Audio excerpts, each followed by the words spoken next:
Ce verset du psaume 138 est mis par l'auteur de notre messe dans la bouche du Christ ressuscité le troisième jour, qui s'éveille et contemple Dieu son Père. Résurrection, il est ressuscité, nous avons à nous mettre debout avec lui. Dans le souci d'accueillir le prêtre et sa suite, dans une célébration éclatante révélée d'un caractère majestueux public, lèvons-nous, bien-aimés dans le Seigneur, lèvons-nous tous, parlant le même langage avec la chorale, à travers le chant de la procession d'entrée, après l'interpellation de cette munition d'ouverture.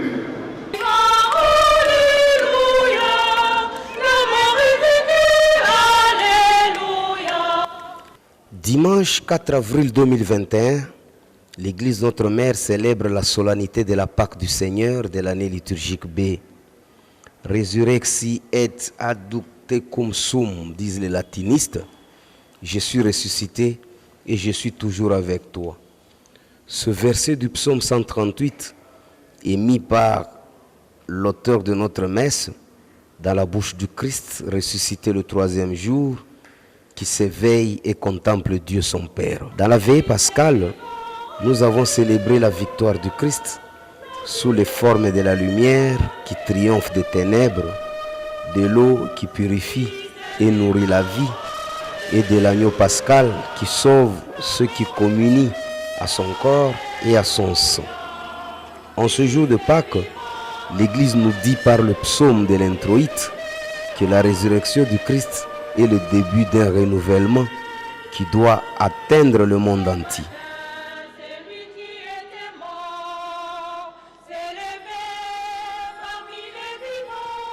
Par le baptême, dit Saint Paul, avec le Christ, nous avons été faits des hommes nouveaux. Nous participons à la grâce de la résurrection chaque fois que nous nous engageons avec lui pour la réalisation de son plan de salut. Les Alléluia que nous multiplierons ne peuvent être de simples cris de joie. Ils doivent exprimer notre détermination à faire changer les choses ici-bas. Chantons au Christ avec une joie profonde et paisible notre engagement avec lui. Résurrexi, il est ressuscité, nous avons à nous mettre debout avec lui. Dans la première lecture tirée du livre des Actes des Apôtres, nous lisons au chapitre 10e, du 34e au 43e verset. Le discours de Pierre chez le centurion Corneille, qu'il avait appelé, est une des plus anciennes proclamations du mystère pascal, de la mort et de la résurrection de Jésus. Ce n'est pas seulement une annonce, c'est une invitation à en vivre. La deuxième lecture est extraite de la lettre de Saint Paul apôtre aux Colossiens, au chapitre 3e, les 4 premiers versets. Vous êtes ressuscités avec le Christ, recherchez donc les réalités d'en haut. Saint Paul a eu à souffrir avec le Christ, mais il a aussi vécu en lui une expérience de vie extraordinaire qu'il nous invite à partager par la même fidélité à la volonté de Dieu. Avec tous ceux qui, avant nous et avec nous, croient en la résurrection du Christ, prions Dieu pour le salut du monde. Jésus ressuscité, ton Église t'acclame.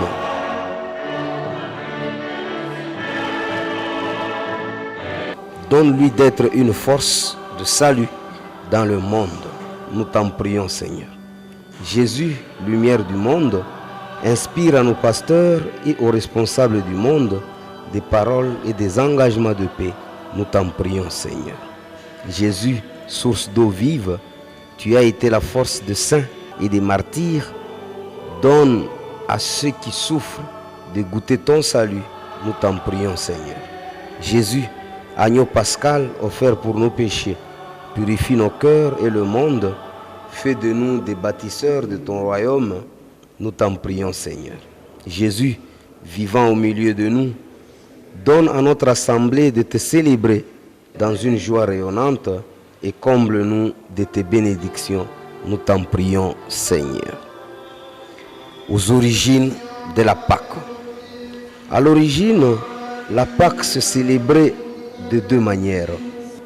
Les pasteurs nomades la célébraient en immolant un agneau au début de chaque printemps.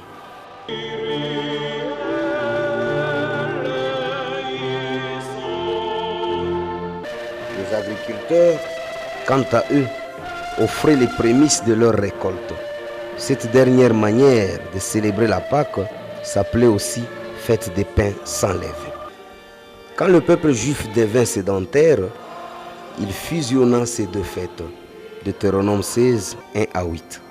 À l'époque de Jésus, ces deux fêtes constituaient une solennité unique à célébrer durant une semaine du 14 au 21 Nissan, équivalent de notre mois d'avril.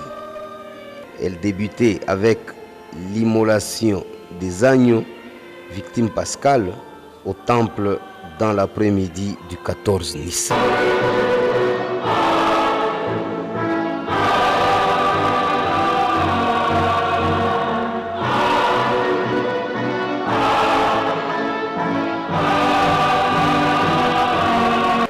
Pour aujourd'hui, on nous a donné un thème très capital.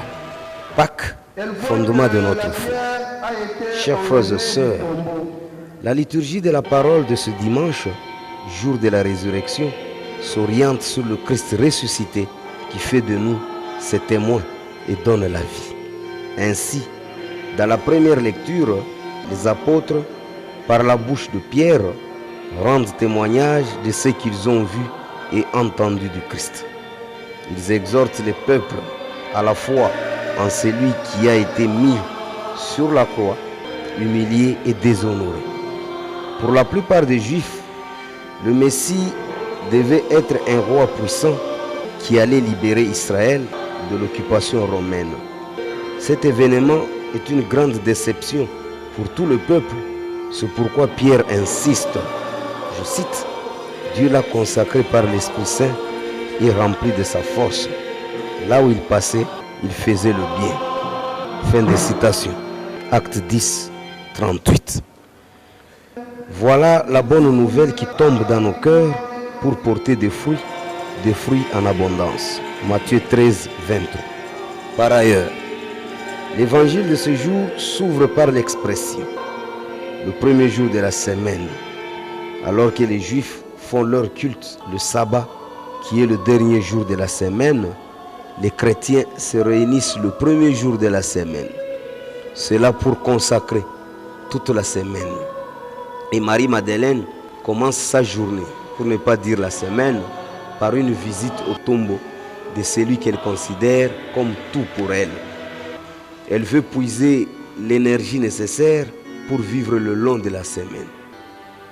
Comme nous le disons dans une des collectes de la messe, que ta grâce inspire notre action, Seigneur, et la soutienne jusqu'au bout, pour que toutes nos activités prennent leur source en toi et reçoivent de toi leur achèvement.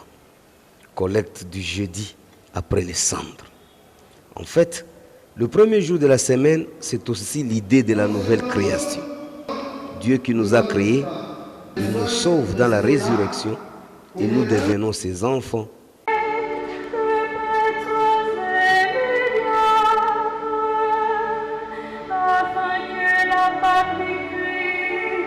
Car nous avons reçu de lui son esprit qui fait de nous ses fils et qui crie en nous Abba, en l'appelant Abba Père.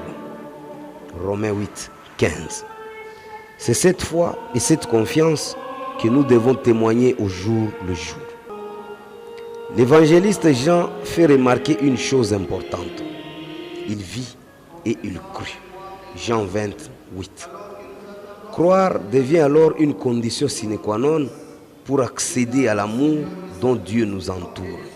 Car le verset 9e de ce chapitre nous montre que les disciples n'avaient pas encore compris que Jésus devait ressusciter d'entre les morts. Saint Jean le soulignait déjà dans son évangile qu'il fallait attendre la résurrection pour que les disciples comprennent les paroles et les actes du Christ. Jean 2, 22. Ici, les disciples croient d'abord avant de comprendre ce que disaient les Écritures au sujet de Jésus. La résurrection qui est le sommet de la vie du Christ devient le fondement de notre foi.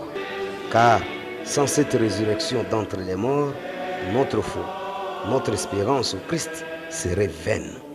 1 Corinthiens 15, 14. Et notre foi sera concrète Si et seulement si, nous exprimons cela par nos actes quotidiens, les actes qui prouvent cette foi. Jean 2, 17 à 18. Chers frères et sœurs dans le Christ, accepte alors que Jésus ressuscité entre dans ta vie. Accueille-le comme ami avec confiance, disait le pape François. Il est la vie. Si jusqu'à présent tu as été loin de lui, fais un petit pas. Il t'accueillera à bras ouverts. Si tu es indifférent, accepte-le de risquer. Tu ne seras pas déçu. S'il te semble difficile de le suivre, n'aie pas peur. Fais-lui confiance. Sois sûr que lui, il est proche de toi. Il est avec toi et te donnera la paix que tu cherches et la force pour vivre comme lui le veut. Pense à tes problèmes quotidiens, aux maladies que tu as vécues ou à l'un de tes proches. Pense aux guerres, aux injustices, à la famine, aux souffrances de tout genre et simplement d'une voix humble, seule, devant Dieu, devant toi-même, dis: je ne sais pas comment cela se fait, mais je suis sûr que le Christ est ressuscité et je parie là-dessus. Le Christ est ressuscité. Jésus est ressuscité. Donc Dieu, l'espérance d'Israël est maintenant réalisée. Donc, la promesse de libération, de guérison et de délivrance, la promesse du salut s'est accomplie en totalité. Alors maintenant, levons-nous, hommes d'espérance, continuons notre chemin jusqu'à ce que nous célébrions notre propre résurrection dans le ciel auprès du Père. Dans son homélie, M. l'abbé Irénée Moquet nous dit ceci. C'est déjà une grande solennité de la résurrection de notre Seigneur Jésus-Christ. Et comme apôtres, nous sommes appelés à être témoins de ce Christ-là pour l'annoncer partout où nous sommes. Et le Christ nous a donné une grande mission d'aller le précéder en Galilée. Et cette Galilée, aujourd'hui, pour nous, est considérée comme là où, pour la première fois, le Christ a commencé son ministère. Donc, c'est une manière de nous accorder une nouvelle chance pour que nous recommencions avec le Christ par rapport à la mission qu'il nous confie. Et nous sommes appelés, à l'instar de Marie-Madeleine, à faire cette démarche pour témoigner de l'amour du Christ et aussi des apôtres, en l'occurrence Pierre et Jean, Jean qui était considéré comme le disciple bien-aimé de Jésus, et Pierre qui, bien qu'arrivé en retard, Jean l'a cédé la place pour qu'il accède dans les tombeaux de Jésus. Et nous devons sortir justement de nos tombeaux pour aller à la rencontre et propager la bonne nouvelle du salut qui est la résurrection de notre Seigneur Jésus-Christ.